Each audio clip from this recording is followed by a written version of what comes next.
All tiers of PlayStation Plus have gone up in price and people are not happy. We have anywhere from $20 to $45 jumps a year depending on the tier, and the question remains, is this justified?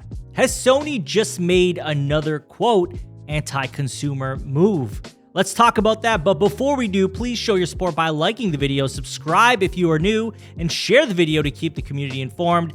Now let's talk about these price increases. I don't know, I'm feeling a little bit of a type of way right now, seeing the increases here in the different tiers. We have Essential going from $59 to $79. That's a $20 increase and a 33% increase for the entire year.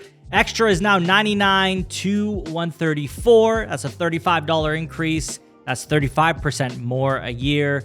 Premium, $119 to $159. That's a $40 increase with 25% more a year. So as you can see, these are pretty big jumps in what it's going to cost you every year for these same services. And so we are seeing people on the internet not too happy about all this, as obviously there's a lot to be concerned about with this, right?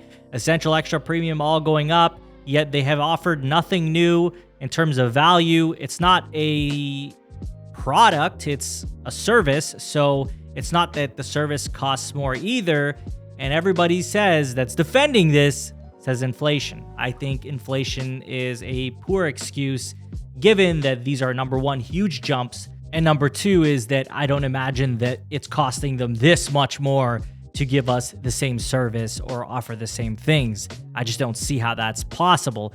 It comes down to what I believe to be one thing. Number one, you got to remember they stopped announcing their subscription numbers as of last report.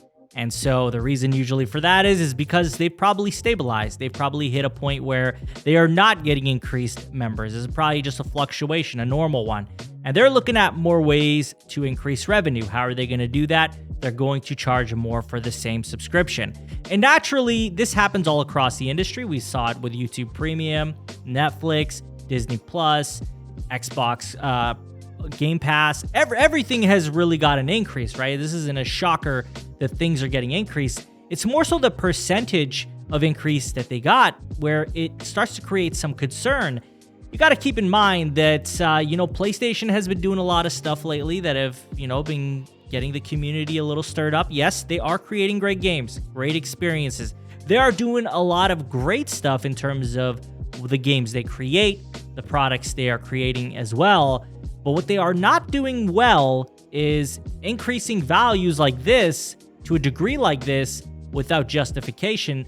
And also, when they do it in the way that they did it, it was buried in a PlayStation blog post for September's monthly games, and it was just at the bottom to let us know that they are increasing it so they can keep providing the same great games or better games or whatever, right? It doesn't matter. They're trying to justify it through, hey, we want to keep giving you these great games, even though the games they give are often not that great. I mean, we have some okay months here and there, but overall, I would rather pay a lot less just to play online rather than get these monthly games. And they've already announced that, yes, in fact, most people pay to just be able to play online. They don't pay for these extra perks. They're more concerned with just being able to use the full functionality of their console. So it's clear that it's not really a good justification for increasing the price. And on top of that, burying it in a PlayStation blog post just rubs people the wrong way. And the community is not happy about this. If you could just look online, look on Twitter, look anywhere, and people complain as it is, but when it's something like this, oh boy, even the ones that usually don't complain are coming out and complaining because, well, it's unreasonable. This is a lot to increase. This is more than any other company has done percentage-wise on their subscriptions in 1 year or in one moment where they increase the price. So in reality, I really think Sony is not making the right move here. I really think that the community needs to stand together in hopes that maybe they take it back a notch. And I don't think they will. I really don't think Sony will ever be like, you know what, man, you guys are right. We're charging a little too much. We'll bring it back another $10. They're not going to do that. But I do think that when we vocalize our opinions and how we feel and that we don't agree with their moves, that they are likely to take us more serious. And especially if there's repercussions for their actions, they're going to act on it. We've seen this with the PS3 generation. We've seen this with Xbox. We've seen this with many different companies that they respond when people get upset, and they show that with their money. So I think that that's the only way that they'll really do something about it. I don't ever see this cost going down. I think that they will stick with this, but it's important that we still, speak our grievances, that we're not okay with this, that we're not happy with this increase. And it doesn't help matters that Sony hasn't really been on the good side of a lot of consumers as well, given that, number one, that very, very poor PlayStation Showcase that we waited 2 years for just did not deliver whatsoever. We know nothing about 2024's first-party, story-driven experiences or single-player experiences, and it does create concern. It makes me feel like, are they becoming out of touch with the consumer? Are they out of touch with their fan base? Number one, they're throwing live service titles at us, which is not really something that PlayStation gamers are known to be into. On top of that, they're not really speaking to us like they used to. They kind of just expect us to wait and, scrap for crumbs from leakers rather than hear from them themselves to give us some sort of guidelines on what they plan on doing. And one may argue that, well, at the very least, they are delivering on the games. And yes, they are. They are delivering on the games. That's something that I can agree with. But we have literally no clue what they're giving us in 2024 in terms of single-player games. We just simply do not have any confirmation. And that's a part of why a lot of people are feeling the way they are. They say, hey, number one, you're increasing these prices on all these different things on us, and you're not really transparent with us to any degree. It's questionable. It makes you worry. Are they going back to the PS3 days?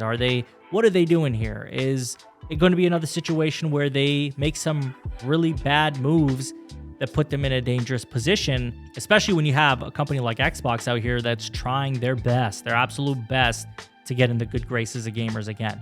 Overall, I'm not happy with this. I think that I would like to see people stand up and speak their minds and voice their opinions online and let Sony know, hey, this is not okay.